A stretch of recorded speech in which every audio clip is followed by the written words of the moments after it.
ఉన్నాం. ఈ యొక్క పునరుత్థాన దినమందు మన ప్రభువైన యేసుక్రీస్తు వారు మన కొరకు ఆయన చేసినటువంటి బలిత్యాగాన్ని జ్ఞాపకం చేసుకుంటూ తండ్రి దేవునికి మనం ఆత్మ సంబంధమైనటువంటి బలులను అర్పించే వారమే ఉన్నాం. కాబట్టి ఈ యొక్క దినమున మనం దేవుని సన్నిధికి చేరి ఆయనకు ఆత్మ సంబంధమైన బలులను అర్పించడానికి వచ్చి ఉన్నాం. కాబట్టి ఈ యొక్క ఆదివారం దినమును ఎప్పుడూ కూడా నిర్లక్ష్య ధోరణిగా చూడకూడదు. ఎప్పుడు నిర్లక్ష్యం చేయకూడదు. నిర్లక్ష్యం చేసినప్పుడు దానికి తగిన ప్రతిఫలాలు దానికి ఉంటాయి. ఎంత నిర్లక్ష్యం చేస్తే అంత నెమ్మదిని కోల్పోతాం. ఎంత నిర్లక్ష్యం చేస్తే అన్ని శాపాలు కూడగట్టుకుంటూ ఉంటాం. ఎంత నిర్లక్ష్యం చేస్తే అంత దరిద్రం కూడా వస్తూ ఉంటుంది. మనుషుల జీవితాల్లో ఒక సమాధానం కానీ ఆ తర్వాత ఒక రిజల్ట్ కానీ చాలా కన్ఫ్యూజన్గా ఉంటుంది లైఫ్. అందుకే మొదట ఆయన రాజ్యమును నీతిని వెదకుడి, అప్పుడు అవన్నీ మీకు అనుగ్రహింపబడుతుంది. ఆయన రాజ్యం ఆదివారం, ఆ రాజ్యాన్ని నిర్లక్ష్యం చేస్తే మొదట అన్నాడు ఫస్ట్ నీ అంటే ఆదివారం ఉదయం లేవగానే ఫస్ట్ ఏదనమాట దేవుని రాజ్యం.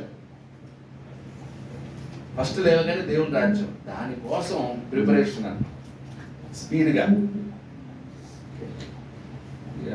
బ్రేక్ఫాస్ట్ కోసం ఆదివారం నిర్లక్ష్యం చేయటం, తర్వాత ఫ్రెండ్స్ కోసం ఆదివారం నిర్లక్ష్యం చేయటం. అంటే నీకు ఫస్ట్ దేవుని రాజ్యమే. ఆ రోజు దేవుని రాజ్యం శనివారమే దాని వైపు తీసి దేవుని యూస్ ఉంది. వాళ్ళు మైక్ ఉందా? సో కాబట్టి ఆ దేవుని రాజ్యానికి మనం మొదట ప్రాధాన్యత ఇవ్వటం ఆదివారంతోనే స్టార్ట్ అన్నమాట. ఆదివారం నుండి శనివారం వరకు దేవుని రాజ్యం, మళ్ళీ ఆదివారం స్టార్ట్ అవుతుంది, మళ్ళీ దేవుని రాజ్యం.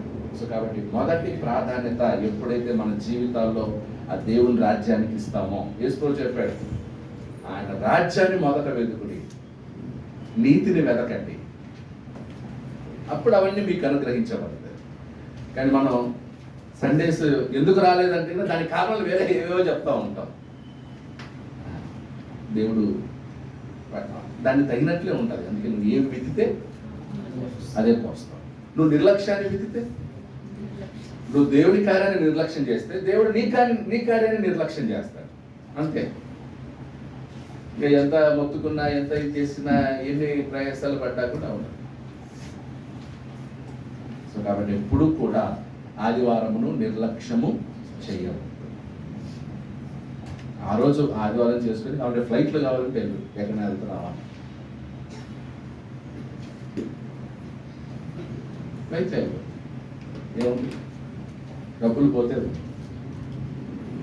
రైలు అయింది, రైల్లో లేట్ అయ్యిందని. ఆదివారం రైల్లో ఎవడన్నా ఉంటాడా? ఆదివారం రైలు దిగేసేయాలి. ఆదివారం అంతా కూడా రైలు ప్రయాణంలో ఉండకూడదు. ఒకవేళ అలాంటి సందర్భం వస్తే డబ్బులు ఎక్కువైనా పర్లేదు, ఫ్లైట్ తీసుకుని వెళ్ళిపో ఆరాధనకి. చాలా ముఖ్యమైనటువంటి విషయం. అంటే అంత ప్రిపేర్గా ఉండాలి మనం ఆదివారం కోసం. ఆదివారం ఎప్పుడు వస్తా అని ఏలియాతో ఒక మాట, ఏలియాతో నేనా, ఎలియాతో కాదు, ఏలి అతను స్థూలకాయస్తాడు. దేవుడు మాట్లాడితే ఏలితో అన్నాడు, నువ్వు నాకంటే నీ కుమారులను ఏం చేశావు, గొప్పగా చేసేది. అంటే ఏలి దేవుడి కంటే తన కుమారులు ఏమయ్యారన్నమాట, ఎక్కువైపోయారు. అంటే తన కుమారుని హెచ్చించాడు, దేవుణ్ణి తగ్గించాడు. ఎంత భయంకరమైన పాపం. అలాగే దేవుణ్ణి తగ్గించి దేన్ని హెచ్చించినా కూడా దాని శాపం, దాని రిజల్ట్ చాలా భయంకరంగా ఉంటుంది. ఎప్పుడు అలా చేయదు. ఒకసారి ఊహించండి, ఏలి విషయంలోనే దేవుడు కాంప్రమైజ్ కాలేదు. సో కాబట్టి మనకెప్పుడు కూడా మన విషయాలు అవన్నీ కూడా ఆదివారం పక్కన పెట్టాయి. సో మొదట దేవుని రాజ్యం. విఐపీ లాగా బిహేవ్ చేయకూడదు ఎవరి దగ్గర. నువ్వు విఐపీ కాదు, ప్రైవేట్ ఏదో లైఫ్ లాగా బిహేవ్ చేయకూడదు. మనం కేవలం నిమిత్తులం మాత్రం, నేల మీద పురుగులతో సమానం మనం. కాబట్టి ఆ సన్నిధి ఎప్పుడు వస్తుందా, ఎప్పుడు కూడుకుంటామా, ఎప్పుడు గొంతెత్తి దేవుడిని స్తుతించుదామా అనే దీంట్లో ఉంటారు. అండ్ మోరోవర్ ప్రతిరోజు దేవుని పాటలు వినటం, ఆ పాటలు వింటూ ఉంటే కన్నా మీకు ఆదివారం కూడా పాటలు సరళంగా పాడేస్తారు. ఎప్పుడు పాడకుండా ఆదివారం పాడాలంటే అందుకే ఫోన్స్ వచ్చాయి కదా ఇప్పుడు, బ్లూటూత్ ఫోన్స్ చేసుకొని వింటూ ఉండండి. వాక్ చేసేటప్పుడు, పని చేసేటప్పుడు, ఇంట్లో పని చేసేటప్పుడు వినరా పాటలు. కుటుంబ ప్రార్థనలో వీళ్ళు ఈ పాటలన్నీ ఫ్యామిలీ ప్రేయర్లు పాడితే ఆదివారం కూడా వాళ్ళకి ఈజీగా అవుతుంది పాటలు పాడడం. అయ్యి వస్తుంది సార్ సైలెంట్ పాడట్లే, ఏం మ్యాన్ పాడట్లేదు, మీరు పాటల పుస్తకం లేదు, అది కర్ణయ్య పాట పుస్తకం లేదు, అది టీనేజ్ అని పాట బుక్ ఉండాలి. రాకపోయినా కూడా కన్నడ వచ్చు కదా, కన్నడ వచ్చంటే తెలుగు వచ్చారు ముందు పెట్టుకుంటే అక్షరాలు అవంతా అవి జోడ్చుకొని వెళ్ళిపోతాయి. పోతా చూస్తూ చూస్తూ చూస్తూ వాడు 5-6 నెలల సంవత్సరానికి నేర్చేసుకుంటాడు. పిల్లలకి పాటలు బుక్ ఇచ్చేయాలి, ఈ షుడ్ సింగ్. అది రాకపోయినా కూడా మనం పాడే కొద్దీ వాళ్ళు వింటూ ఉంటారు. ఏది నిర్లక్ష్యం చేయకూడదు. ప్రార్థన, పాటలు, బైబిల్ రీడింగ్, వాక్యము, ఏది నిర్లక్ష్యం చేయకూడదు. ప్రకటన గ్రంథం మనం చదువుకుంటున్నాం.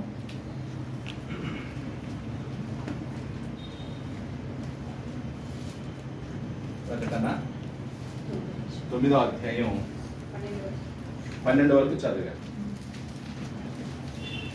అంటే 5వ దూత బూర ఊదినప్పుడు ఏం జరిగిందో మనం చూసాం.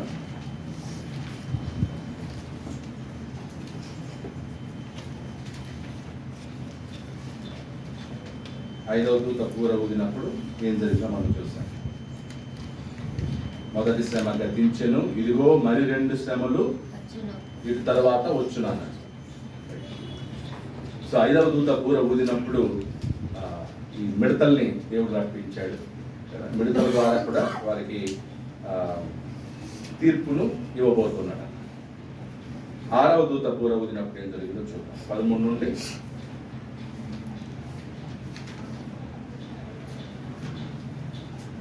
13వ వచనంలో ఏం రాసుకుంటారంటే,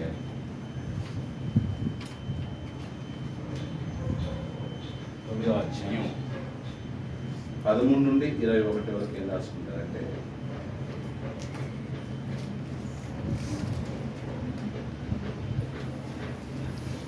the sixth trumpet,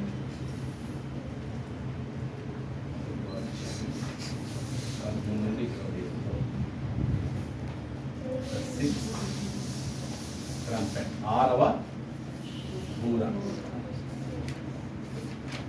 6వ బూర. సో దీనికి టైటిల్ ఏంటంటే an army of destruction, an army of destruction, నాశనము చేయు సైన్యం. 13, 21 అధ్యాయం 21 వరకు. an army of destruction, నాశనము చేయు సైన్యం.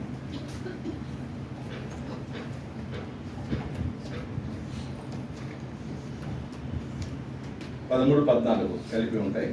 మనం 13 నుంచి 15 వచనాలు చూసినట్లయితే, 6వ దూత బూర ఊదినప్పుడు దేవుని ఎదుట ఉన్న సువర్ణ బలిపీఠము యొక్క కొమ్ముల నుండి ఒక స్వరము వినబడింది. ఏమని స్వరం? ఏంటి ఆ స్వరం? ఆ స్వరం ఏం మాట్లాడుతుందంటే, యూఫ్రటీసు అను మహానది యొద్ద బంధింపబడి ఉన్న 4 దూతలను వదిలిపెట్టుమని బూర పట్టుకొని ఉన్న ఆ 6వ దూతతో చెప్పుట వింటిని. 15 వచనం. మన మనుషులలో 3వ భాగమును సంహరింపవలెనని అదే సంవత్సరమున అదే నెలలో అదే దినమున అదే గంటకు సిద్ధపరచబడి ఉండిన ఆ 4 దూతలు వదిలిపెట్ట.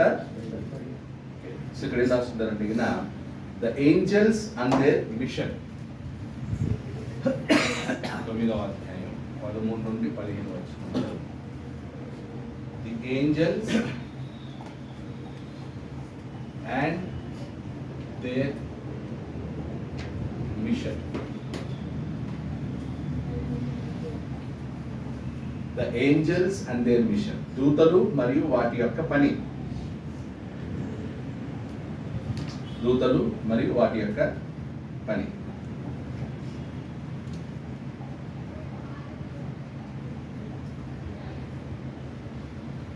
ఈ యొక్క 4 దూతలు అన్నప్పుడు మనం 4 జీవులతో పోల్చుకోకూడదు. అక్కడ 7వ అధ్యాయం 1వ వచనంలో ఉన్న ఆ దూతలు వేరు, ఈ దూతలు వేరు. 7:1 చూడండి.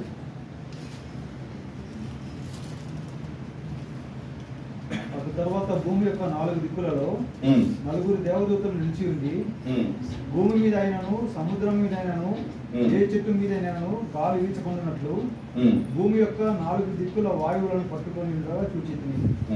ఓకే, సో ఇక్కడ ఈ దూతలు కాదు, ఈ దూతలు ఎవరన్నమాట ప్రొటెక్షన్ చేస్తున్నట్లు కనిపిస్తుంది కదా. 7వ అధ్యాయం 1వ వచనంలో ప్రొటెక్షన్ చేసేటువంటి దూతల్లాగా వీళ్ళు కనపడుతున్నారు. కానీ 9వ అధ్యాయంలో వీళ్ళు ఎవరన్నమాట, ఓకే, సాతాను యొక్క దూతలై ఉండవచ్చు.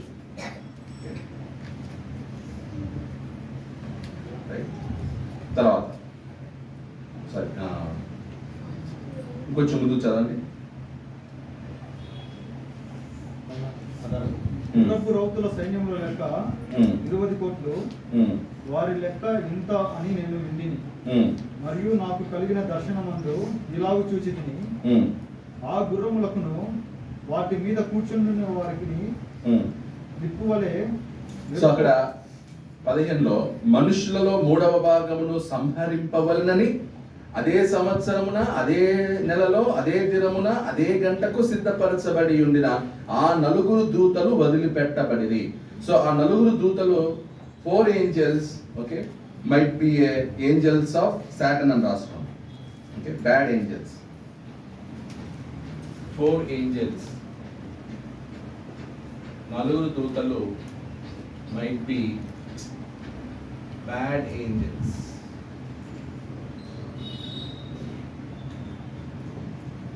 అంటే వాళ్ళ ఇది ఏంటంట, మనుషులలో 3వ భాగమును ఏం చేయడానికి, సంహరించడానికి. అంటే ఈ మనుషులు ఎవరంటే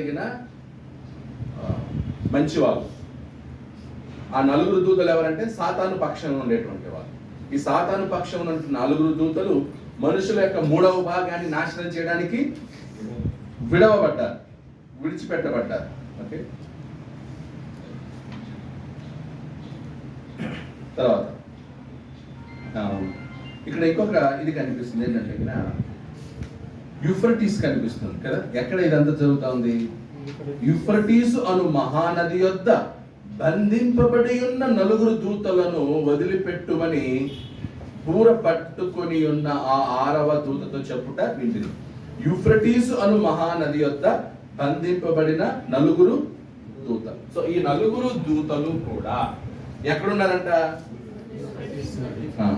ఓకే, యూఫ్రటీస్ నది వద్ద ఏం చేయబడ్డారంట? బంధింపబడి ఉన్నారు. ఓకే, సో యూఫ్రటీస్ నది,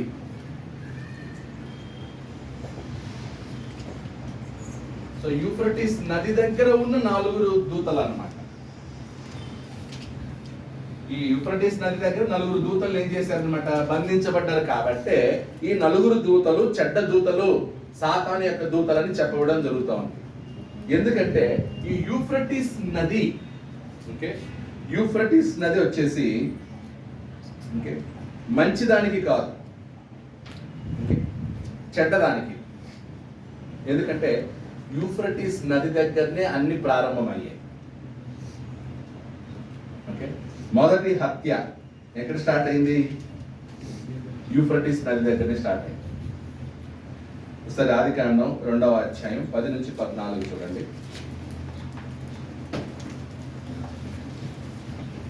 ఆదికాండం 2వ అధ్యాయం.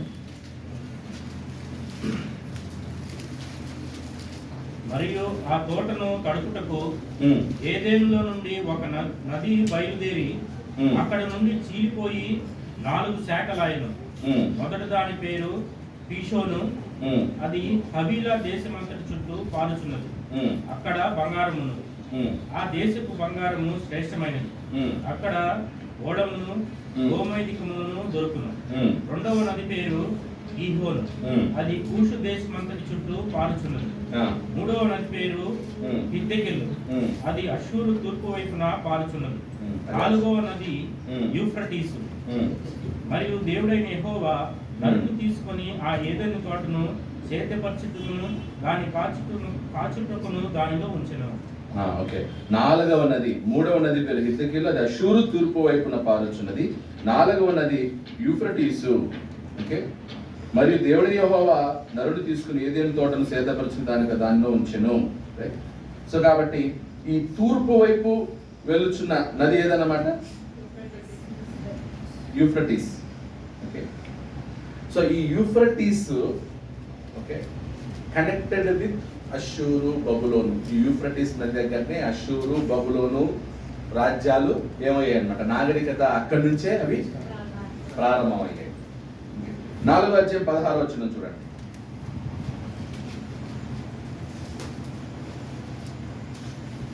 4వ అధ్యాయం ఆదికాండం 4:16. అప్పుడు కయ్యోను యెహోవా సన్నిధుల నుండి బయలుదేరి వెళ్ళి ఏదెనుకు తూర్పు దిక్కున వద్ద దేశంలో కాపురం ఉండెను. తూర్పు దిక్కున నోదు దేశములో కాపురం ఉండెను. తూర్పు దిక్కున, ఈస్ట్, తూర్పు. సో ఆ తూర్పు వచ్చేసి ఓకే కయ్యను హత్య చేసి ఎక్కడికి పారిపోయాడు? తూర్పు దేశానికి పారిపోయాడు. సో మొదటి పాపము, మొదటి హత్య ఇవన్నీ ఎక్కడ ప్రారంభమయ్యాయి? యూఫ్రటీస్ నది దగ్గరనే ప్రారంభమయ్యాయి. ఏదైనా తోట కూడా ఎక్కడంటే తూర్పులోనే వేయబడింది. ఏదైనా తోట తూర్పు, అంటే ఇప్పుడు బబులోను అక్కడే ఏదైనా తోట ఉన్నట్లు చరిత్రకారులు తెలియజేస్తారు. సో అక్కడే మొదటి పాపము, మొదటి హత్య. ఓకే, అలాగే దేవుడికి మొదటి రివోల్ట్ అన్నమాట. దేవుడికి విరుద్ధంగా జరిగిన సంభవం కూడా 11వ అధ్యాయంలో ఉంటుంది. ఆదికాండం 11వ అధ్యాయం చూడండి. ఆదికాండం 11వ అధ్యాయం 1వ వచనం. భూమి ఎందంతటా ఒక్క భాషయు ఒక్క పలుకును ఉండెను. వారు తూర్పున ప్రయాణమైపోవచ్చుండగా షీనారు దేశము. వారు తూర్పున ప్రయాణమైపోవచ్చుండగా. సో ఈస్ట్ అంటే ఆ తూర్పు దేశము, తూర్పు వచ్చి యూఫ్రటీస్ నది ఉన్న ప్రాంతం అన్నమాట. First sin, first murder, first revolt. Okay, అలాగే ఫస్ట్ వార్. 14వ అధ్యాయం 1వ వచనం చూడండి.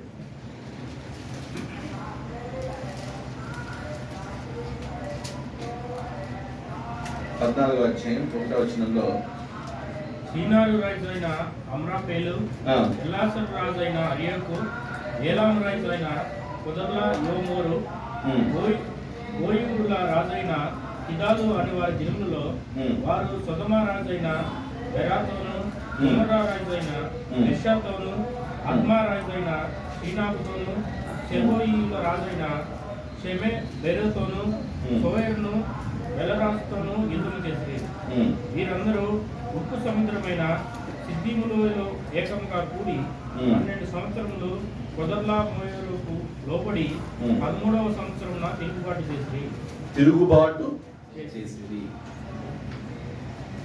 ఇదంతా కూడా అన్ని ఫస్ట్ చెడ్డవన్నీ ఎక్కడ స్టార్ట్ అయ్యాయి అనమాట?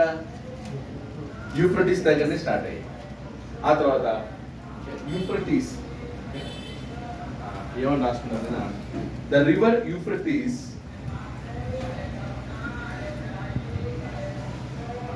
the river Euphrates associated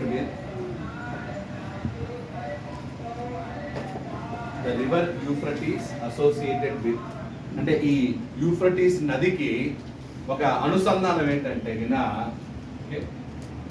first sin, first murder, first revolt, first war confederation, అంటే కూటమి, యుద్ధానికి అందరూ ఏమయ్యారనమాట, ఏకం అవ్వటం. ఇప్పుడు వరల్డ్ వార్ గురించి, వరల్డ్ వార్ 2లో మీకు వరల్డ్ వార్లో ఏమైనా ఐడియా ఉందా? వరల్డ్ వార్ గురించి ఫస్ట్ వరల్డ్ వార్లో అమెరికాతో కలిసిన దేశాలు ఎవరెవరో తెలుసా? జర్మన్, ఇలా కొన్ని దేశాలన్నీ కలిసి అనమాట. అంటే అవన్నీ ఒకవైపు. Okay, first world war, second world వార్లో దేశాలు ఏమయ్యాయి? సో అమెరికాకి జపాన్కి జరిగినప్పుడు జపాన్తో కలిసిన దేశాలు, అమెరికాతో కలిసిన దేశాలు, ఇలా అలా మొట్టమొదటిసారిగా ఫస్ట్ వార్ కాన్ఫెడరేషన్ దిగిందా ఎక్కడ? దానికి అంతటికి ఎక్కడ ప్రారంభమయ్యాయి? ఇవన్నీ కూడా యూఫ్రటీస్ నది దగ్గర ప్రారంభమయ్యాయి. అలాగే ఫస్ట్ డిక్టేటర్షిప్ కూడా ఇక్కడే ప్రారంభమైంది. ఫస్ట్ డిక్టేటర్షిప్ అంటే డిక్టేటర్షిప్ అనగానే ఎవరు గుర్తుకొస్తారు? హిట్లర్. సో హిట్లర్ లాంటోడు నిమ్రోద్ ఎవరు? అక్కడ ప్రారంభమయ్యారు ఫస్ట్ డిక్టేటర్షిప్ నిమ్రోద్. సో ఇవన్నీ ఎక్కడ ప్రారంభమయ్యాయి అనమాట? యూఫ్రటీస్ నది. సో కాబట్టి యూఫ్రటీస్ నది మంచి వాటికి సూచకం కాదు.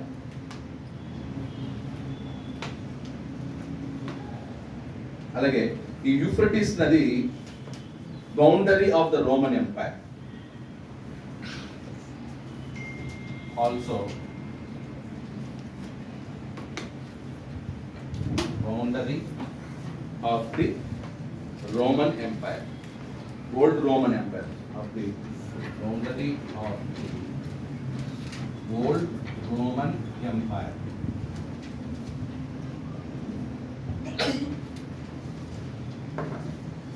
పాత రోమా సామ్రాజ్యానికి బౌండరీ అన్నమాట. ఏది? ఈ యూఫ్రటీస్ నది. అంటే ఈ యూఫ్రటీస్ నది ఉండడం వలననే రోమా చాలా గర్వించేది. ఎందుకంటే ఎవరైనా వీళ్ళ మీది యుద్ధానికి రావాలంటే ఆ యూఫ్రటీస్ నది దాటుకొని రావాలి. యూఫ్రటీస్ నది దాటుకొని రావటం అంటే అంత ఈజీ కాదనమాట. సో ఇట్స్ చాలా టఫ్. వీళ్ళని అటాక్ చేయటం, వీళ్ళ మీదకి యుద్ధానికి రావటం చాలా కష్టం అన్నమాట. చుట్టూ నది ఉందనుకోండి, అంత ఈజీగా ఏం చేయలేరు అనమాట. ఆర్మీ స్పీడ్గా రాలేదు. సో నదిలో ఉండగానే వీళ్ళు ఏం చేస్తారు? వాళ్ళని అటాక్ చేసి చంపేస్తారు. సో వీళ్ళు ఓడిపోవాలంటే యూఫ్రటీస్ నది ఎండిపోవాలి. వీళ్ళు రోమన్ ఎంపైర్ ఎప్పుడు వీక్ అవుతుందంటే ఆ యూఫ్రటీస్ నది ఎండిపోయినప్పుడు అప్పుడు వీళ్ళు ఏమవుతారు అనమాట, వీక్ అవుతారు.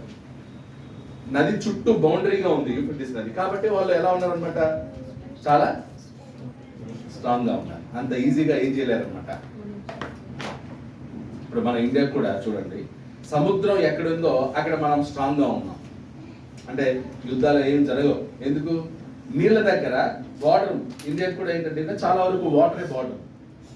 ల్యాండ్ బార్డర్ ఎక్కడుంది? ఒకటి పాకిస్తాన్ వైపు, ఇంకా చైనా వైపు.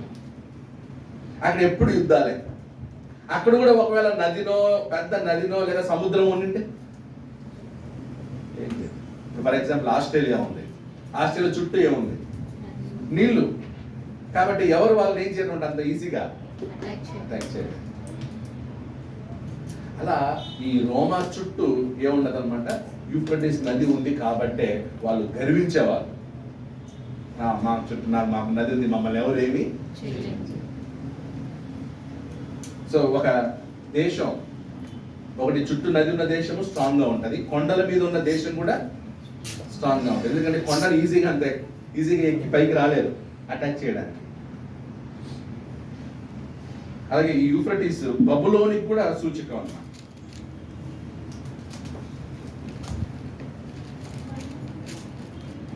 యూఫ్రటీస్ నది Babylon, okay, landmark of ancient Babylon అన్నారు. Landmark of ancient Babylon. So ప్రకటన గ్రంథంలో యూఫ్రటీస్ గురించి మాట్లాడుతున్నాడంటే అది చెడ్డది అని. ఓకే, యూఫ్రటీస్ గురించి తెలుసుకున్నారు కదా. ఇప్పుడు మళ్ళీ 9వ అధ్యాయం నేను వచ్చిన చదవండి.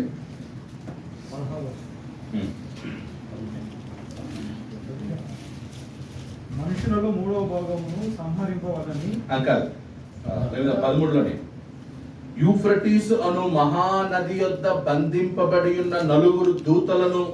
సో యూఫ్రటీస్ అను మహానది అంటే ఒకటి బబులోన్ అయినా ఉండాలి, లేదా రోమా అయినా ఉండాలి. బబులోను లేదు, ఎందుకంటే బబులోన్ ఆ సమయానికి ఏమైపోయింది, సంపూర్ణ నాశనం. సో ఇప్పుడు ఎవరు ఉండాలి, రోమా. ఎవరన్నమాట, రోమన్.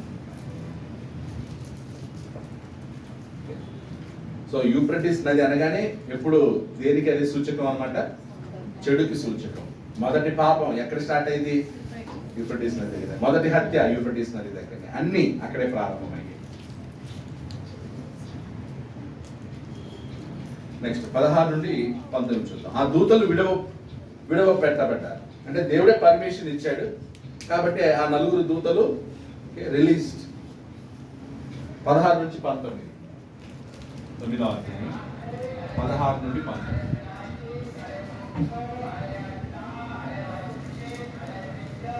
గుర్రపు రౌతుల సైన్యంలో లెక్క 20 కోట్లు. వారి లెక్క ఇంత అని నేను వింటిని. మరియు నాకు కలిగిన దర్శనమందు ఇలాగ చూచితిని. ఆ గుర్రములకును వాటి మీద కూర్చుండి ఉన్న వారికి నిప్పు వలె ఎరుపు వర్ణము, నీల వర్ణము, గంధక వర్ణముల మైమరుపు ఉండెను. ఆ గుర్రముల తలలు సింహపు తలలు వంటివి. వాటి నోలలో నుండి అగ్ని, ధూమ, గంధకములు బయలు వెలుచుంటున్నాయి. ఈ 3 దెబ్బల చేత అనగా వీటి నోళ్ళలో నుండి బయలు వెడలుచున్న అగ్ని, ధూమ, గంధకముల చేత మనుషులలో 3వ భాగము చంపబడింది. So description of the army led by these angels. ఈ 4 దూతలు, ఓకే, ఈ 4 దూతల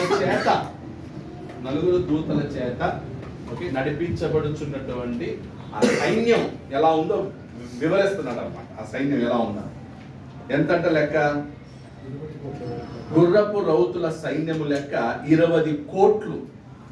20 కోట్లు అంటే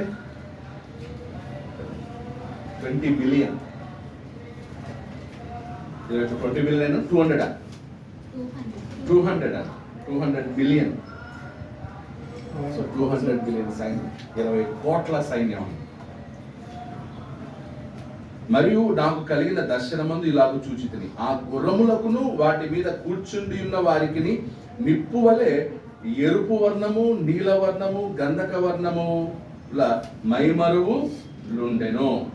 సో ఇది ఈ సంఖ్య అక్షరార్థమా, సింబాలిక్, లిటరల్? సింబాలిక్ అంటే అలంకార భాష. నిజంగా అక్కడ లేరన్నమాట సైన్యం. సో సింబాలిక్ ఏం చేస్తున్నాడు, వర్ణిస్తున్నాడు. తర్వాత వాటి నోళ్ళలో నుండి అగ్ని, ధూమ, గంధకములు బయలువెడుచుండెను. 18. ఈ 3 దెబ్బల చేత అనగా వీటి నోళ్ళలో నుండి బయలువెడుచున్న అగ్ని, ధూమ, గంధకముల చేత మనుషుల్లో 3వ భాగము చంపబడెను.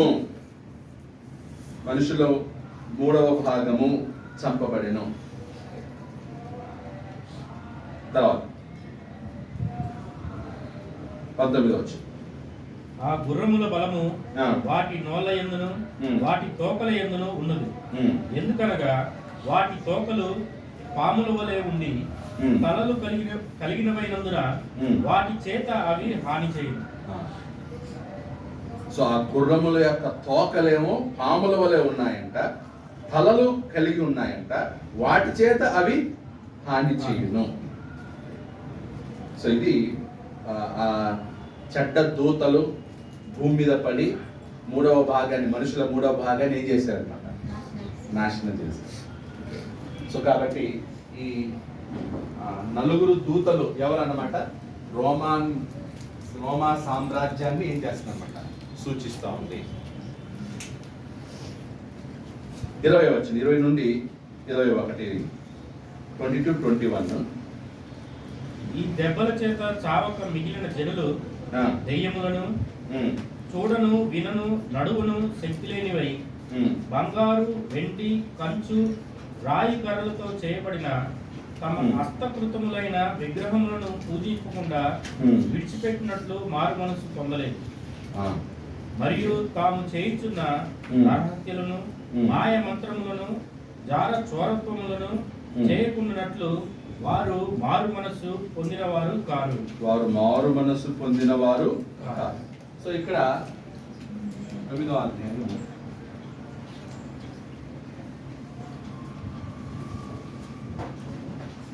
ఇక్కడ కొంతమంది సర్వైవర్స్ ఉన్నారు కదా, బ్రతికిన వాళ్ళు ఉన్నారు, తప్పించుకున్న వాళ్ళు. ఈ దెబ్బల చేత చావక మిగిలిన జనులు,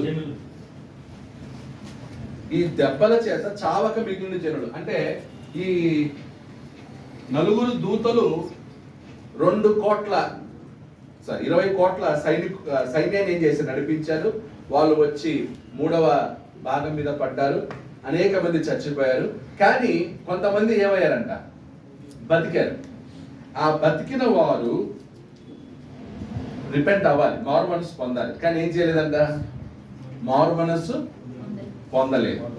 okay, so the survivors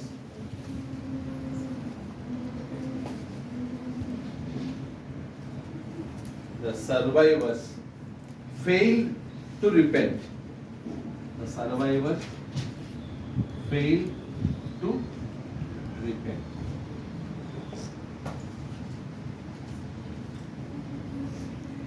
simple ఈ భాగాన్ని అర్థం చేసుకోవడానికి, నలుగురు దూతలు, అవునా, ఈ భాగంలో 13 నుంచి 21లో నలుగురు దూతలు ఉన్నారట. ఆ నలుగురు దూతలు రోమా సామ్రాజ్యం సూచిస్తాం. ఎందుకంటే ఈ నలుగురు దూతలు ఎక్కడి నుంచి వచ్చిన వాళ్ళు, యూఫ్రటీస్ దగ్గర బంధింపబడిన వాళ్ళు కాబట్టి అక్కడి నుంచి వచ్చిన వాళ్ళు. మరి 3వ జనాంగం ఏది, దేని మీద పడ్డారు వాళ్ళు? 19 వచ్చిన ఉందా, ఎక్కడుంది? 3వ భాగం, మనుషులలో 3వ భాగము సంహరింపవలనని. ఓకే, మనుషులలో వీళ్ళెవరు? మనుషులలో 3వ భాగం వీళ్ళెవరు అన్నమాట?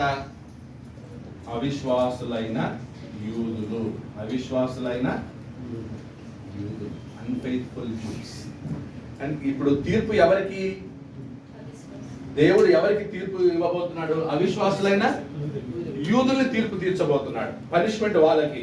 ఎవరి ద్వారా పనిష్మెంట్? రోమా సామ్రాజ్యం ద్వారా పనిష్మెంట్. ఓకే, అప్పుడు ఈ అవిశ్వాసులైనటువంటి యూదులకి పనిష్మెంట్ అయినప్పుడు చాలా మంది చచ్చిపోతారు. అయితే కొంతమంది ఏమవుతారు అనమాట, మిగిలిన మనుషుల్లో 3వ భాగం అవిశ్వాసులైన యూదులు, చావక మిగిలిన వారు. అంటే తప్పించుకున్న, శిక్షను తప్పించుకున్న అవిశ్వాసులైన యూదులు. ఇప్పుడు శిక్షను తప్పించుకున్న అవిశ్వాసులైన యూదులు ఏం చేయాలి? మారుమనసు పొందాలి. మేము ఈ తప్పు చేసినందుకే కదా, మేము ఇలా ఉన్నందుకే కదా దేవుడు మమ్మల్ని ఏం చేశాడు? శిక్షించాడు. కాబట్టి దేవుని ఏమనగలనమాట వాళ్ళు? మమ్మల్ని క్షమించు, మేము యేసుక్రీస్తుని తిరస్కరించి తప్పు చేశాం, యేసుక్రీస్తుని ఆయన సువార్తను నమ్మక మేమేం చేశాం? క్రైస్తవుల్ని హింసించాం, సంఘాలని పాడు చేశాం, సత్యం ఏంటో మాకు ఇప్పుడు అర్థమైంది అని ఏమవ్వాలి వీళ్ళు అనమాట? తప్పించుకున్న వాళ్ళు మారు మనసు పొందాలి. కానీ ఏం పొందలేదంట. అదే 21లో ఈ దెబ్బల చేత చావక మిగిలిన జనులు అంటే అవిశ్వాసులైన యూదులు కొంతమంది ఏమయ్యారు? సర్వైవ్ అయ్యారు, రోమ సామ్రాజ్యం నుంచి తప్పించుకున్నారు.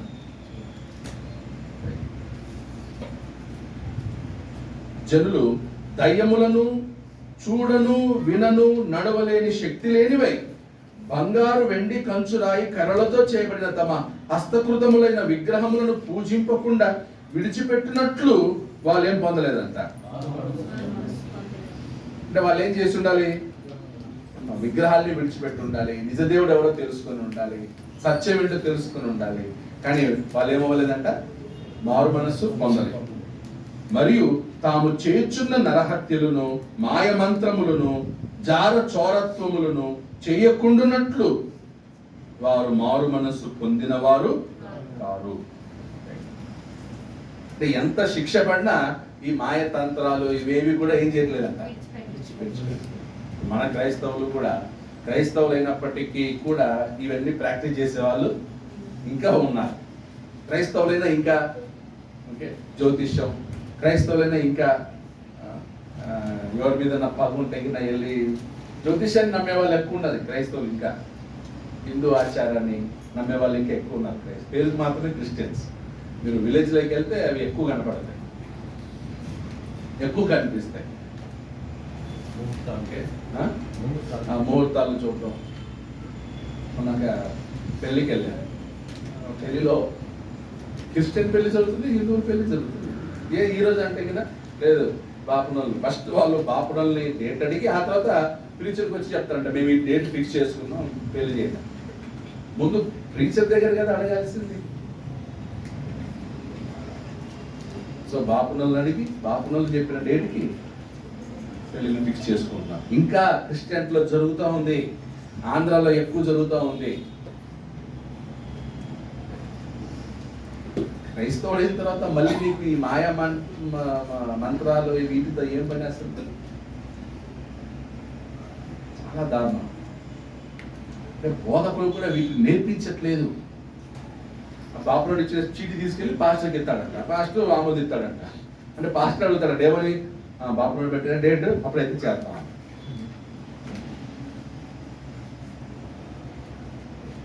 ఇంకా భయంకరం. డబ్బు కోసం కొన్ని మూర్ఖత్వం చోట ఇంకా కొంతమంది నిధులు దొరుకుతాయని చెప్పి వాటితో పాటు వెళ్ళే వాళ్ళు ఉన్నారు క్రైస్తవులు. నాకు తెలిసిన ఒక అతను ఎక్కడో మైసూరు ఆ ప్రాంతంలో నిధి దొరుకుతుందని చెప్పి రాజకీయ నాయకులంతా టీం అయితే, ఈ స్వామీజులంతా టీం అయితే వాళ్ళతో పాటు ఇతను వెళ్ళాడు. మనమేమి చేయము బ్రదరు, వాళ్ళతో ఊరికి ఉంటామంటే డబ్బులు వచ్చితే మన షేర్ మనం తెచ్చుకుంటాం. విశ్వాసి అవిశ్వాసితో విజ్జోడుగా ఉండకూడదు. దేవుని ఆలయమునకు విగ్రహముతో ఏమి పొందిక? అసలు ఏమన్నా పొందుకుందా?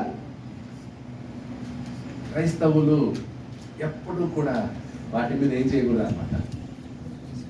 రబ్బంతా కూడా మనసు వెళ్ళకూడదు. ఏదైనా కష్టాలు సమస్యలు వచ్చినప్పుడు ఆలోచి చెప్తారు, ఇలా చేయొచ్చు కదా, అలా చేయొచ్చు కదా, ఆ మాట మంత్రాలు ఇవి ఉన్నాయి కదా, ఆ జ్యోతిష్యాలు ఉన్నాయి కదా, అడగొచ్చు కదా, రావచ్చు కదా, రా మా గుడికి రా, తాయితీ కడితే అంతరం కడితే అన్ని తగ్గిపోతాయి అనేవాళ్ళు కూడా ఉంటారు. ఇప్పుడు అలాంటి పని చేయరు, ఇప్పుడు అలాంటి పని చేయరు. ఇంకా ఉన్నాయి. నాకు అదే ఆశ్చర్యం, ఈ 21st century కూడా జరగడం ఏంటి? హిందువులే మానేశారు వాటిని అన్నిటినీ. పెద్ద పెద్ద మంత్రాలు చేసేవాళ్ళు అలాంటివన్నిటిని ఇదంతా చెత్త అని చెప్పి వదిలేసి చక్కగా పనులు చేసుకుంటూ ఆయన బతుకుతుంటే క్రైస్తవులకి ఏం పాడుతుంది? అప్పటికి ఈ మాట మంత్రాలు, మాయ మంత్రాలు, ఆ జ్యోతిష్యులు, ఆ సమాధులకు వెళ్ళిపోయి పూజలు చేయడాలు భయంకరమైన ఘోరమైన జరిగింది.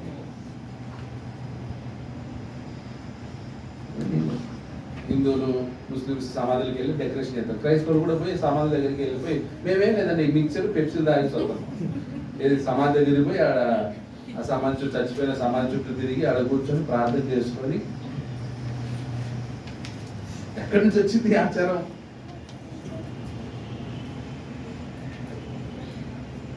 ఎలా సమాధి ఏదో గుర్తుకు కట్టించుకుంటారో అది ఒకవేళ స్థలం లేకపోతే ఫ్యామిలీ మెంబర్స్ అందరినీ అక్కడే ఏం చేయొచ్చు అన్నమాట, పాతి పెట్టవచ్చు అంతే. ఇప్పుడు బెంగళూరు అంత ప్లేస్లో స్థలం దొరకడం చాలా కష్టం. కాబట్టి అక్కడ ఎవరైనా మన తాత ఎవరో చనిపోతే ఆ స్థలం రిజర్వ్ అయి ఉంటుంది మనకి. దాన్ని ఏం చేయొచ్చు మనం, ఒక ప్రొటెక్షన్ చేయడానికి దాన్ని కొంచెం కడితే ఒక బార్డర్ లాగా వేసుకుంటే రేపు ఫ్యూచర్లో స్థలం దొరకడం కష్టం అన్నమాట. అక్కడే మన ఆ స్థలంలోనే ఏం చేయొచ్చు అన్నప్పుడు అందరినీ పాతి పెట్టచ్చు. అలాంటి వాటికి యూజ్ అవుతాయి. కొంతమంది లక్షలు పోసి సామాన్లు కడుతుంటారు, దానివల్ల యూజ్ లేదు. కాబట్టి ఇలాంటి వాటి నుంచి క్రైస్తవులు బయటకు రావాలి. సో కాబట్టి ఇవన్నీ కూడా నరహత్యలు, మాయమంత్రాలు, జార చోరత్వములను చేయకుండునట్లు వారు మారు మనస్సు పొందిన వారు పొందనే లేదు. సౌలు కాలంలో ఈ సోదెగాండని ఏం చేశారన్న, కానీ సౌలే ఉండలేక ఏం చేశాడు, పోయి సోదని చెప్పే వాళ్ళని కన్న పిశాచిని అడిగాడు. అప్పుడు ఉండేవి ఆ ప్రాక్టీసెస్, యూదులు కూడా పాటించేవారు వాటిని. అదే కదా ప్రాబ్లం, యూదులు కూడా విగ్రహారాధన చేసేవాళ్ళు, అట్రాక్ట్ అయ్యారు యూదులు ఆ విగ్రహారాధనకి, ఆ కర్మ పిశాచానికి అట్రాక్ట్ అయ్యేవాళ్ళు. దేవుడు బాధపడేవాడు, నా ప్రజలు మీరు నేను చెప్పిన వాక్యాన్ని విడిచిపెట్టేసి ఆ కర్ణ పిశాచి దగ్గరికి, సోదకంట దగ్గరికి పోతున్నారేంటి? రోజు అలాంటివి ఏమీ లేవు, చాలా తగ్గిపోయాయి. జ్యోతిష్యులకి బిజినెస్ ఎందుకంటే ఈవెన్ అందరికీ జ్ఞానోదయం అయింది ఇవన్నీ ఏంటి అనమాట, ఫేక్ అని. ఇప్పుడు ఇళ్ళకి ముందు వచ్చేసి ఈ కాటి కాపర్లు వచ్చేవాళ్ళు, బుడబుక్కల వాళ్ళు, ఒకటి అవి చెప్తాం ఇవి చెప్తాం, కొండదేవర అవి, వాళ్ళందరికీ ఇప్పుడు బిజినెస్ లేవు. కారణం ఏంటి, మనుషుల్లో జ్ఞానం తెలిసిపోయింది, జ్ఞానం తెలిసిపోయింది. ఇదంతా ఏమి లేదు, కష్టపడి పని చేస్తేనే బతుకు అనేది మనుషులకు అర్థమైంది. లేదా ఒకప్పుడు నీకు రాజు ఏలం పడుతుంది, ఇంకా కొన్ని రోజుల నుండి నీకు అది వస్తుంది ఇది వస్తుంది అని చెప్తే దాన్ని నమ్ముకుని ఏం చేసేవాళ్ళు, పని పాట లేకుండా ఇంట్లో కూర్చునేవాళ్ళు. ఇంకే నీకు మీ కాను మూడ తవి తెగిన బంగారం బిందె దొరుకుతుంది అని చెప్పేవాడు, దాన్ని నమ్మి తవ్వేవాళ్ళు, సోమరులు అయిపోయేవాళ్ళు. ఇలాంటి జ్యోతిషాలు విని, కాటి కాపర్ల సోదంతా విని ఇప్పుడు జనానికి ప్రాక్టికల్గా అర్థమైపోయి అవన్నీ వదిలిపెట్టి చదువు, ఎడ్యుకేషన్ చదవాలి, ఉద్యోగం చేయాలి, అప్పుడే మనం బతుకులు బాగుపడేవనే విషయం జనానికి ఏమైపోయింది, అర్థమైంది. కానీ అర్థం కానిది క్రైస్తవులకు అర్థం కావాలి. క్రైస్తవుల్లో ఇంకా ఒక భాగం ఇలాంటి మూర్ఖమైన ఆలోచనలతో బ్రతుకుతున్నారు. అందుకే ఆ దయ్యం పట్టిందని ఎన్ని వీడియోస్ చూస్తున్నాం. ఈ డినామినేషన్ పాస్టర్లు క్రియేట్ చేసేసి దయ్యం పట్టింది, దురాత్మలు వచ్చాయి, మేము దయ్యాల్ని వెళ్ళగొడతాం. ఏ కాలంలో ఉన్నారు? చదువు ద్వారా అందరూ చదువుకొని మంచి జ్ఞానంలో ఉంటాయి కదా. క్రైస్తవులు పాస్టర్లు ఇవన్నీ క్రియేట్ చేస్తున్నారు. నిజం కాదు, అవన్నీ క్రియేట్ చేసి వీళ్ళ పవర్ ఏంటో చెప్పుకోవడం కోసం ఒక బ్యాచ్ రెడీ చేసి వాళ్ళందరికీ దయ్యాలు పట్టినట్టు వాళ్ళని యాక్టింగ్ చేయించడం. ఒక పాస్టర్ ఏకంగా రిహర్సల్ చేస్తారంట, వాళ్ళు స్టేజ్ మీద దయ్యం పట్టినట్టు ఎలా ఆడాలో దానికి ముందు రోజు రిహర్సల్ ఉంటుంది. కరెక్ట్గా చర్చి బిల్డింగ్లోనే దయ్యాలు పడతాయి, ఎక్కడ పడవు. అలాగే అంటే ఆ పాస్టర్ ఎంత గొప్పవాడో, ఆయన తుష్ అంటే కర్చిప్ తీసి ఇలా అంటే ఆయన కర్చిప్లో మహిమందని చెప్పుకోవడానికి అలాంటి డ్రామాలు క్రియేట్ చేయండి. ఫేక్, అంత ఫేక్. క్రిస్టియానిటీ సత్యమేమిటో చెప్పేటువంటి క్రైస్తవ్యం ఏం బోధిస్తున్నారు? అబద్ధం, మాయ మంత్రాలు, ఇవేమి లేవు, మనుషులు లేవు, మనుషులకి లేదు, అలాంటిది రాదు. మీరు నమ్మొద్దు. అలాంటి ప్రాక్టీస్ చేసే వాళ్ళని దిద్దండి. ఇది కరెక్ట్ కాదు, నో ఇవన్నీ కరెక్ట్ కావు. నేనే చెప్తున్నాను, సమాధుల దగ్గర ఎక్కువ చేసే ప్రసంగం. ఉదాహరణకి చచ్చిపోయిన వాళ్ళు దయ్యాలైతే ఎంతమంది దయ్యాలు అవ్వాలి? చచ్చిపోయిన వాళ్ళు పగ తీర్చుకుంటే ఎంతమందిని పగ తీర్చుకోవాలి? ఇప్పుడు ఎంతోమందిని రేప్ చేసి చంపేస్తున్నారు. మరి వాళ్ళు దయ్యాలు అయిపోయి ఏం చేయాలి వీళ్ళని? హత్యలు చేస్తున్నారు. వాళ్ళు దయ్యాలు ఏం చేయాలి వీళ్ళని? పర్టికులర్గా కొంతమందినా అది ఏదో దయ్యం అంటే అమ్మాయిలో చూపిస్తారు. ఈ సినిమా వాళ్ళు కూడా దయ్యాలంటే ఎవరు చూపిస్తారు? లేడీస్. మొగలు దయ్యాలవరా? అంత ఈ సినిమాల వల్ల వచ్చింది. వాళ్ళు క్రియేట్ చేస్తారు అన్నమాట. ఆ దయ్యం ఎంత భయంకరంగా ఉందో ఆ టైంలో దాన్ని చూసేసి ఆడు బయటకు వచ్చినప్పుడు అదే దీంట్లో ఉంటాడు అడుగుతా. అందుకే ఆ సినిమా ఇండస్ట్రీ వాక్యం ఏం చెప్తుంటే చెడ్డవాటిని కల్పించేవారు, చెడ్డవాటిని కల్పించేవారు. దేహం మట్టిలో కలిసిపోతుంది, ఆత్మ దేవుని దగ్గరికి వెళ్తుంది.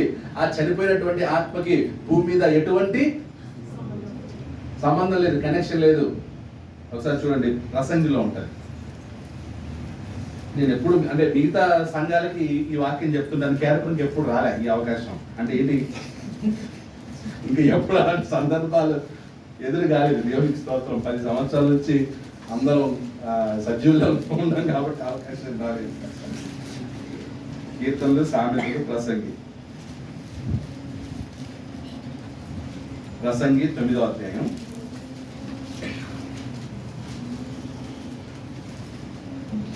5వ వచనం. బ్రతికియుండు వారు తాము చతురని ఎరుగుదురు. బ్రతికియుండు సామెత ప్రసంగి 9:5. బ్రతికియుండు వారు తాము చతురని ఎరుగుదురు, అయితే చచ్చిన వారు ఏమీ ఎరగరు. ఇప్పుడు చెప్పండి, బైబిల్ నమ్ముదామా, జ్యోతిష్యుని నమ్ముదామా? చచ్చిపోయిన వాళ్ళు ఏమీ ఎరగరు. సినిమా డైరెక్టర్ని నమ్ముదామా, వాక్యాన్ని నమ్ముదామా? చచ్చిపోయిన వారు ఏమీ ఎరగరు, వారి పేరు మరువబడి ఉన్నది, వారికి ఇక ఏ లాభమును కలుగదు. ఎక్కడ? భూమి మీద వారికి ఏ లాభమును కలుగదు, వారిక ప్రేమింపరు. చచ్చిన వారు ప్రేమింపరు. తర్వాత పగ పెట్టుకొనరు. చచ్చిన వారు పగ పెట్టుకొనరు, అసూయపడరు. చచ్చిపోయిన వాళ్ళకి ఏముండదు? అసూయ ఉండదు, పగ ఉండదు. ఇంకా ఎందుకు వస్తారు చెప్పండి భూమి మీదకి? ప్రేమ ఉండదు, పగ ఉండదు, అసూయ ఉండదు. ఈ 3 బతికినోడికి ఉంటాయి, చచ్చినోడికి ఉంటాయా? అప్పుడు దయ్యం ఎవరు?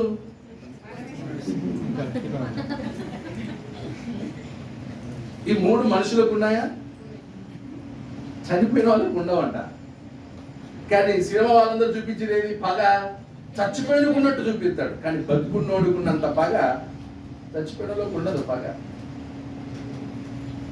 సూర్యుని క్రింద జరుగు వాటిలో దేని యందును వారికి ఇక ఎప్పటికీ వంతు లేదు. వారికి ఇక ఏముండదంట? వంతు ఉండదు. ఎటువంటి సంబంధం కానీ, కనెక్షన్ కానీ, భాగం కానీ ఉండదు.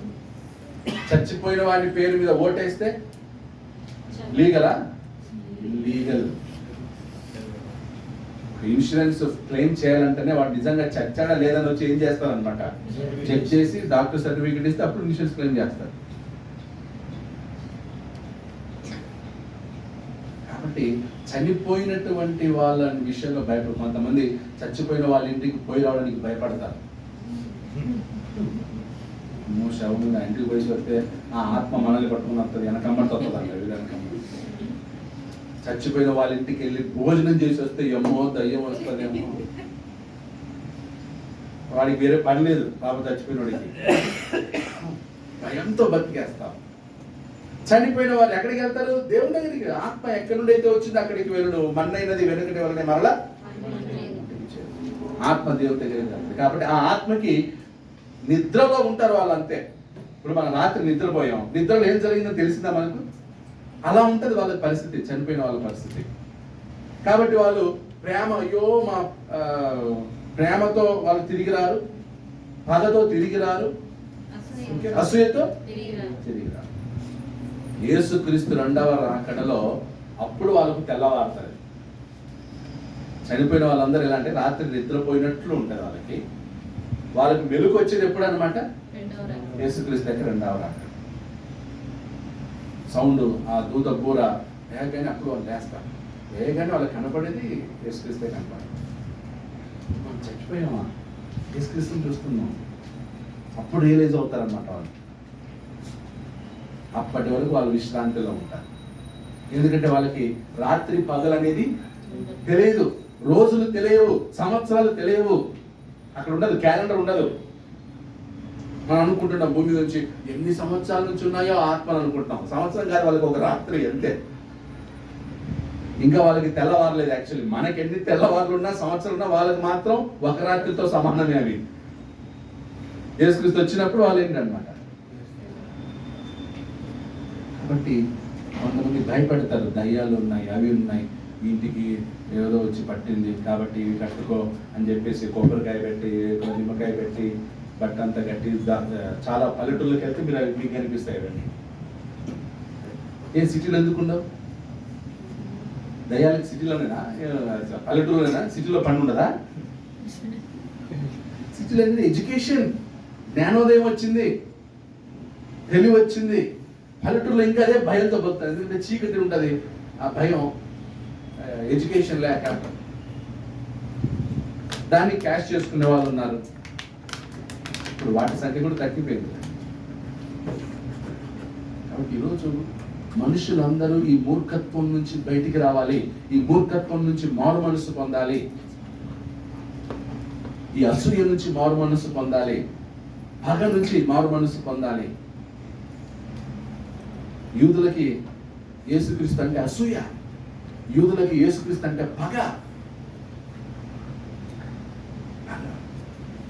ఆయన యేసుక్రీస్తు తను తాను దేవునితో సమానులుగా చేసుకున్నప్పుడు వాళ్ళు ఏం చేయలేరు, ఓరలేకపోయారు.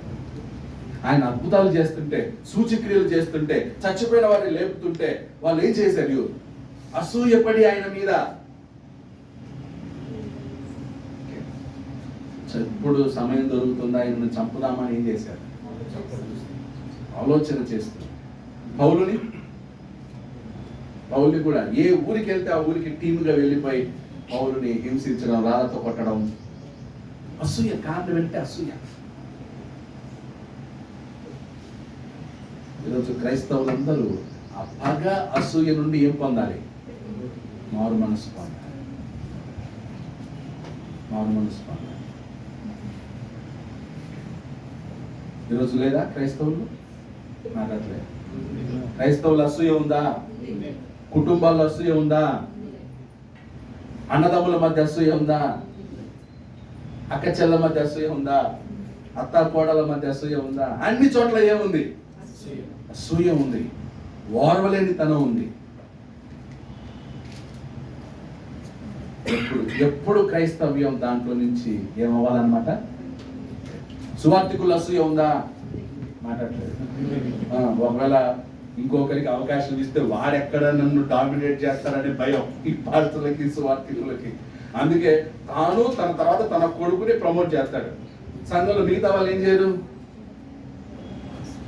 ఈరోజు క్రీస్తు సంఘాల్లో సంఘ పెద్దల్ని ఏర్పాటు చేయట్లే. క్రీస్తు సంఘాలు ఆంధ్రాలో చాలా క్రీస్తు సంఘాల్లో 99% క్రీస్తు సంఘాల్లో సంఘ పెద్దలు అపాయింట్ చేయట్లేదు. సంఘ పెద్దలకి సంఘాన్ని అప్పగించట్లేదు. కారణం ఏంటంటే అసూయ. వీళ్ళ పవర్ ఏమవుతుంది అనమాట? సంఘ పెద్దలు ఏర్పాటు చేస్తే సువార్థికుని పవర్ ఏమవుతుంది? తగ్గిపోద్ది. ఎందుకంటే ఇక సంఘ పెద్దలు యొక్క డైరెక్షన్ ఉంటుంది. సంఘ పెద్దలు ప్రార్థన చేస్తారు, వాళ్ళ ప్రార్థన సువార్థికుని ప్రార్థన కంటే బలమైంది. వాళ్ళకి ఇంటింటికి వాళ్ళు ప్రార్థన చేయాలి. సంఘ శిస్తులు అందరూ కూడా సంఘ పెద్దలు పిలిపించుకుని ప్రార్థించుకుంటారు. అప్పుడు సువార్థికుడు ఏమవుతాడు? నన్ను పిలవరు, నాకు ప్రార్థన చేయించుకోరు, నాకు కానుకలు ఇవ్వరు. అలా సంఘ పెద్దలు అపాయింట్ చేస్తే అతని ఫ్యామిలీ నెక్స్ట్ ప్రమోట్ ఉండదు. సంఘం డిసిషన్, సంఘం నిర్ణయం. ఒక మీటింగ్ పెట్టాలన్నా సంఘం డిసిషన్, ఒకరిని పిలవాలన్నా సంఘం యొక్క నిర్ణయం. అన్ని సంఘం యొక్క ఆధ్వర్యంలో జరుగుతాయి. ఈరోజు చర్చ్ ఆఫ్ క్రైస్ట్ ఎడ్యుకేట్ అవ్వాలి. చర్చ్ ఆఫ్ క్రైస్ట్ ఆ మూఢత్వం నుంచి బయటికి రావాలి. ఏంటి ఆ మూఢత్వం అంటే? ఏకఛత్రాధిపతి, సువార్థికుడే అన్ని చేయటం అనేది ఏకఛత్రాధిపతి. సంఘం పెద్దలు ఏర్పడాలి. ప్రతి సంఘంలో అపోస్తుల బోధ అదే కదా. అపోస్తులు ఏం చేశారు? సంఘాన్ని ఎలా స్టార్ట్ చేశారు వాళ్ళు? రైట్? పౌలు మాసిదోనియాకి వెళ్ళాడు. అక్కడ ఎవరు? లిడియా సమాధాన పాత్ర ఆ ఇంట ప్రవేశించి వాళ్ళకి వాక్యం చెప్పాడు. జైలర్ ఇంటికి వాళ్ళ ఇంటికి వెళ్ళి వాక్యం చెప్పాడు. వాళ్ళ 2 కుటుంబాలు సంఘం ఏర్పడ్డాడు. వాళ్ళకి పెద్దలు నియమించి ఆ మాసేద నుంచి ఏమైపోయాడు ఆయన? ప్రతి చోట కూడా సంఘాల్ని స్థాపించడం, వాళ్ళకి పెద్దలని నియమించడం. అపోస్తుల బోధని ఫాలో చేస్తున్న క్రీస్తు సంఘం మనం సంఘ పెద్దల్ని అపాయింట్ చేయకపోతే అది క్రీస్తు సంఘం ఎలా అవుతుంది? అది ఎలా అపోస్తుల బోధ అవుతుంది? ఎన్ని సంవత్సరాలు నువ్వు సంఘ పెద్దలు అపాయింట్ చేయవు? కొంతమంది సువార్థికులు అంటారు, సంఘ పెద్దల అర్హత ఇంకా మా సంఘంలో ఎవరికి రాలేదు ఇంకా. అప్పుడు నువ్వు ఏం వాక్యం చెప్తున్నావు? ఎన్ని సంవత్సరాల నుంచి నువ్వు పరిచర్య చేస్తే సంఘ పెద్దలయ్యే అర్హత సంఘ సభ్యులు రావట్లేదంటే అప్పుడు నువ్వు చేస్తున్న పరిచర్య ఏంటి? ఇన్ని సంవత్సరాలు అంటే వాక్యం సరిగ్గా నేర్పలేదా? నువ్వు చెప్తున్న వాళ్ళు వినట్లేదా? ఎందుకు తయారవ్వట్లేదు? లోపం వాళ్ళదే, చెప్పే నీదా? ఎప్పుడైతే ఒక క్రీస్తు సంఘ సువార్థికుడు సంఘంలో సంఘ పెద్దల్ని నియమించి సంఘాన్ని అంతటినీ కూడా సంఘ పెద్దలకి అప్పగిస్తాడో అది క్రీస్తు సంఘం. అప్పుడు దేవుని చిత్తం అక్కడ ఏమైనట్లు. ఎప్పుడైతే సువార్థికుల సంఘాన్ని తన చేతిలో పెట్టుకుని అన్ని తానే ఉండి చేస్తాడో ఇంకా దేవుని చిత్తం అక్కడ ఏమవ్వలేదు, ఇంకా కొన్ని చోట్ల ఆఫరింగ్ బ్యాంక్ అకౌంట్లు లేవు. బ్యాంక్ అకౌంట్ లేని క్రీస్తు సంఘాలు ఎన్నో ఉన్నాయి. ఆదివారం ఆఫరింగ్ కౌంట్ చేసిన తర్వాత ఎక్కడికి వెళ్ళాలి? బ్యాంక్ వెళ్ళాలి. చాలా మంది సువార్థికులు ఇంటికి తీసుకెళ్తున్నారు. చర్చికి ఇంటికి తీసుకెళ్తారు. ఒక సండే వెళ్ళాను, ఒక ఊరికి వెళ్ళినప్పుడు ఆ ప్రీచరు చందా బ్యాంక్ తీసుకొచ్చి బ్యాంక్లో నుంచి తింటాను. ఏంటి బ్రదర్ బ్యాంక్ చందా ఇంట్లో లెక్కేస్తున్నాడు ఆ ప్రీచర్. అదేంటి బ్రదర్? ఆ బ్రదర్ ఎవరు నీ అమ్మాయికి లేదు బ్రదరు, సంఘంలో అందుకే నేనే చేస్తాను అంటే నువ్వు నీ వాక్యం అలా ఉందా? ఇన్ని సంవత్సరాలు బాగు చేసి నువ్వు సంఘస్థులు నువ్వు నమ్మట్లేదా? సంఘస్థుల మీద నమ్మకం లేదా? అప్పుడు నువ్వేం వాక్యం చెప్తున్నావు? నమ్మకస్తులు నువ్వేం చేయలేదు, తయారు చేయలేదు. ఇవన్నీ కూడా మూఢత్వం కిందికి వస్తాయి. మూఢనమ్మకాలంటే హిందువుల్లో ఉన్న ప్రాక్టీస్ మాత్రమే కాదు, క్రీస్తు సంఘాల్లో కూడా ఈ మూఢత్వం నుంచి బయటికి రావాలి, మారు మనసు పొందాలి. సువార్తికులు కూడా చాలా విషయాలు మారు మనసు పొందాలి. అడ్మినిస్ట్రేషన్ విషయంలో కొంతమంది నన్ను అందుకే పిలవరట. కదా మిమ్మల్ని ఆంధ్రాకి ఎందుకు పిలవట్లేదు తెలుసా అని అన్నారు. ఏంటి ఈ సంఘ పెద్దల గురించి చెప్తున్నారు, సంఘాల్లో సంఘ పెద్దలు ఉండాలని చెప్తున్నారు. అది చాలా మంది సువార్తికులకి నచ్చట్లేదు. ఆయన్ని పిలిస్తే ఇలాంటివన్నీ చెప్తాడు, పిలవద్దని అన్నారంట. సత్యం అది, నేను చెప్పడం కాదు. ఎక్కడుంది అది విషయం? బైబిల్లో ఉంది. అపోస్తుల కార్యం చదివిన ప్రతి ఒక్కడికి అర్థమవుతుంది ఆ విషయం. నేను చెప్పడం ఏంటది? నా సిద్ధాంతం ఏంటది? బైబిల్లో ఉన్నది సిద్ధాంతం, అపోస్తుల నమూనాది. కాబట్టి వాళ్ళు మారు మనసు పొందలేదు. ఎంత శిక్ష పడ్డా, ఎంత డిసిప్లిన్ చేసినా వాళ్ళకి మారు మనసు లేదు. మనకుంది కదా మారు మనసు. మనం కూడా ఎన్నిసార్లు చెప్పినా, ఎంత చెప్పినా ఏముండదు మారు. నేను ఇట్లాగే ఉంటా, ఇలాగే చేస్తా. కొంతమంది ఆదివారం ఆడతారు, నిద్రపోతారు. నిద్రపోయేవాడు కూడా నేను నిద్రపోతా, ఏం చేస్తావు చేయి చూద్దాం అన్నట్టు నాకు తెలుసు. ఇలా ఎత్తి మరీ నిద్రపోతా ఉంటాను. చూడు నేను నిద్రపోతాను, చూపిస్తా ఉంటాను.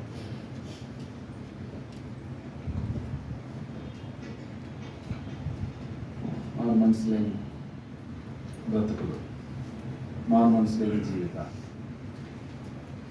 ఎన్నిసార్లు చెప్పినా దిద్దుకో. ఏలి ఎలాగైతే దేవుని కంటే దేవుని తక్కువ చేశాడు తన పిల్లల్ని, ఈరోజు మనం కూడా మన పిల్లల్ని హైలైట్ ఎక్కువ చూస్తున్నాం, దేవుణ్ణి తక్కువ చేస్తాం. పిల్లల కోసం దేవుని కార్యాలను నిర్లక్ష్యం చేయకూడదు. గుర్తుపెట్టుకుని ఎప్పుడు బిడ్డల కోసం దేవుని కార్యాన్ని నిర్లక్ష్యం చేయకూడదు. నా కొడుకు కోసం నేను దేవుని కార్యాన్ని నిర్లక్ష్యం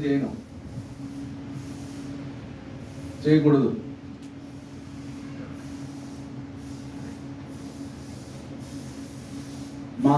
నా కొడుకు లేచిన తర్వాత రెడీ అవ్వడం కాదు, ఆ టైం బట్టి లేయాలంతే. టైంకి లేకపోతే కదా వాళ్ళ మమ్మీ అంతే, మామూలు కొట్టదు. ఆ టైంకి లేసేయాలి, టైంకి వెళ్ళాలి చర్చికి. అది బాల్యం నుంచి నేర్పాలి. ఆదివారం అనగానే ఆ బెల్లు మోగానే అల్లం మోగానే లేయాలి. లే, టైం అయింది. అమ్మ పడుకుంటానే మమ్మీ, పడుకోవడం వెళ్ళా, టైం అయింది చర్చికి లేదు అనుకో జగ్గు నీళ్ళు తీసుకొచ్చి పోయాడు అంతే.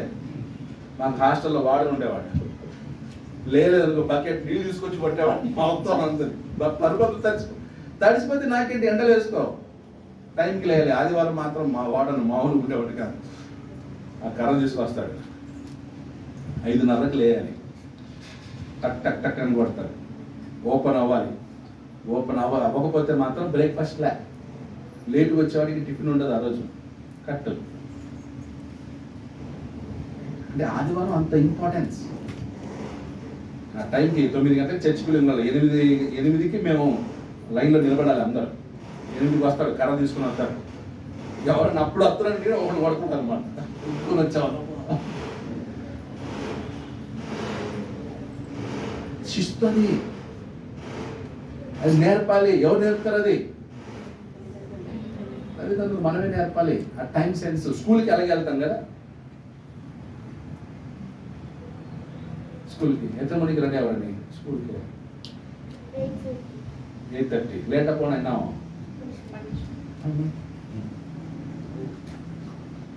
చర్చికి లేట్ అవుందా?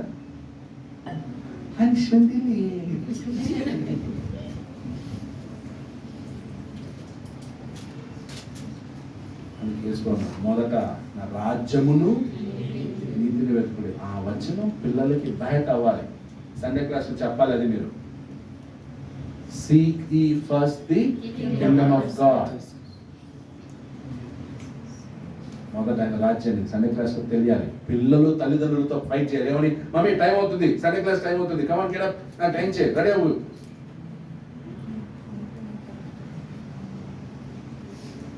అది మనం నేర్పాలి పిల్లలకి. అది లోపలికి వెళ్ళిపోతే తల్లిదండ్రులకి వాళ్ళు గైడెన్స్ ఇస్తారు. ఆదివారం మా అబ్బాయి వచ్చాడు కదా, మనకి యాక్చువల్లీ 4 o'clock ఎవ్రీ సండే 4 o'clockకి ఒక సండే అంటే ఆ ఏజ్లో ఉన్న వాళ్ళందరికీ ఒక ట్రైనింగ్ ఉంటుంది. ప్రేయర్ జర్నల్ రాయిస్తారు, ఆ తర్వాత కంఠపాఠం చేయాలి, అధ్యాయాలు మెమరైజ్ చేయాలి. ఇలా కొన్ని దానికి వెళ్తాడన్నమాట. పోయిన ఆదివారం కేరపురంకి వస్తే కేరపురం నేను రానని మేము భగవంతుని తీసుకొచ్చాం. నేను వస్తే నాకు అదేమవుతుంది, మిస్ అయిపోతుంది. 3కే వెళ్ళిపోతాం, రానైనా తీసుకొచ్చాం. 3 అయింది, 4 అయింది, హ్యాపీ లేడు అసలు. మేము 3 అని చెప్పి అబద్ధం చెప్పి తీసుకొచ్చామని. ఎప్పుడు పిల్లలేదు కేరపురం చర్చ్ రావాలన్నా మనం ఫ్యామిలీతో వెళ్ళాలి. లేదు నాకు అక్కడ క్లాస్ మిస్ అవుతుంది, సో తీసుకొచ్చి అది అంటే సండే అయితే 4 o'clockకి సండే క్లాస్కి వెళ్ళాలి. అక్కడ వాక్యం కాంపిటీషన్, 20 మంది పిల్లలు ఉన్నారు, చక్కగా వాక్యం నేర్చుకుంటున్నారు. ఎంకరేజ్ చేస్తుంది, హ్యాపీ. ఎవరికి చెప్పాల్సిన అవసరం. ఆ టైంకి వాడే వస్తాడు, బట్టలు వేసుకుంటాడు, రెడీ అవుతాడు, షూస్ వేసుకుంటాడు, వెళ్తాడు. అన్నం కూడా తిన్నాం లేదా తర్వాత సంగతి, ఫస్ట్ టైంకి వెళ్ళిపోవాలి అక్కడ. అలా మన పిల్లలకి వంట పట్టాలి, అది టైమింగ్స్ వంట పట్టాలి, వాక్యం వంట పట్టాలి. సండే క్లాస్ అంటే ఇష్టంతో వెళ్ళాలి. ఎవరు చేయాలి ఇవన్నీ? తల్లి. తండ్రి కంటే ఎక్కువ ఎవరు చేయాలి ఇదంతా? తల్లి చేయాలి. తల్లి చేయాలి. తల్లి లేకపోతే పిల్లలు ముందుకు వెళ్ళలేరు. కాబట్టి నిర్లక్ష్యం వద్దు. నిర్లక్ష్యం చేసే కొద్ది దరిద్రం ఎక్కువ ఉంటుంది, అది గుర్తుపెట్టుకోండి. ఆ దరిద్రం మామూలు ఉండదు, మిమ్మల్ని ఎవరు కాపాడలేరు. ఆదివారం నిర్లక్ష్యం చేస్తే వెంటనే రాదు అది. ఆ దరిద్రం కూడా మీరు ఆ రోజు నిర్లక్ష్యం చేస్తారని చెప్పి ఆ రోజుకి రాదు అది. అది అలా మూట కట్టుకుంటూ పోతా ఉంటాం. మూట కట్టే కొద్దీ అదేమవుతుంది? అప్పుడు దాని నుంచి తప్పించడానికి ఎవరు సాయం చేయరు. అందుకే దేవుని దగ్గర దేవుని కార్యాలని ఎప్పుడు ఏం చేయొద్దు, నిర్లక్ష్యం చేయండి. ఆ విషయంలో మారు మనసు పొందండి. రెబెల్ అవ్వద్దు, వ్యతిరేకపడద్దు. ఆయన చెప్పడానికి ఆయన చెప్తాడు అని, అది రెబెల్ అంటారు. అవునైనా మారు మనసు పొందాలి, ఇలా అవునైనా కదా, వచ్చే ఆదివారం నుంచి మేము నిర్లక్ష్యం చేయం. ఈ జనరేషన్కి ఏం నేర్పుతాం? ఈ తరం వీళ్ళకి ఎవరు మాదిరి? వీళ్ళందరికీ ఎవరు మాదిరి? మనం కాదా? మనం కాదా? మనమే నిర్లక్ష్యం. వేసుకునే డ్రెస్సుల్లో కూడా మనం వీళ్ళకి మాదిరి చూపించాలి. వీళ్ళు మనం చూసి నడిపించే విధానం చూస్తూ ఉంటారు, పాటలు పాడే విధానం చూస్తూ ఉంటారు, మనం వేసుకునే బట్టలు వీళ్ళు చూస్తూ ఉంటారు, అన్నీ చూస్తూ ఉంటారు.